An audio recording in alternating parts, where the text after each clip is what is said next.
বিকেলে ছাদে চলে এসেছি গাছগুলোতে জল দিতে। প্রতিদিন বাবা কিংবা ঠাকুরমশাই দেয়, আজকে দুজনাই ব্যস্ত আছে, তাই ভাবলাম আমি গাছগুলোয় জল দিয়ে আসি। আর উপুসোনা এখানে কি খুঁজছে বলুন তো? স্ট্রবেরি। এখানে একটা স্ট্রবেরি গাছ ছিল, তো 2-3 দিন এসে ছোট বড় যে কটা ছিল সব কটা স্ট্রবেরি ছিঁড়ে নষ্ট করে দিয়েছে। ও কিন্তু খায় না, শুধু নষ্ট করে দেয়, তো তার জন্য আমি গাছটা লুকিয়ে রেখেছি।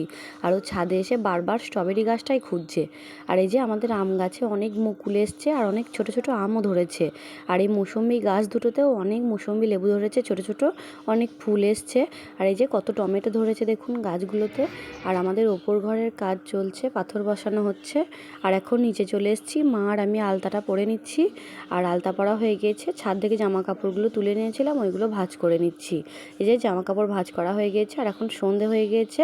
আর আজকে ঢাকি আসেনি, মানে শিবনাথ আসেনি ঢাক বাজাতে, তাই আজকে ননি ঢাক বাজাচ্ছে। ননি কিন্তু খুব সুন্দর ঢাক বাজায়, তো এই যে ননি ঢাক বাজাচ্ছে আর ঠাকুরমশাই আরতি করছে।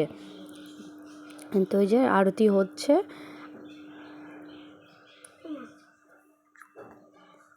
আর এখন চলে যাচ্ছি রান্নাঘরে রাতে রান্না করতে। আজকে রাতে লুচি আর বেগুন ভাজা, আলু চচ্চড়ি এইসবই বানাবো।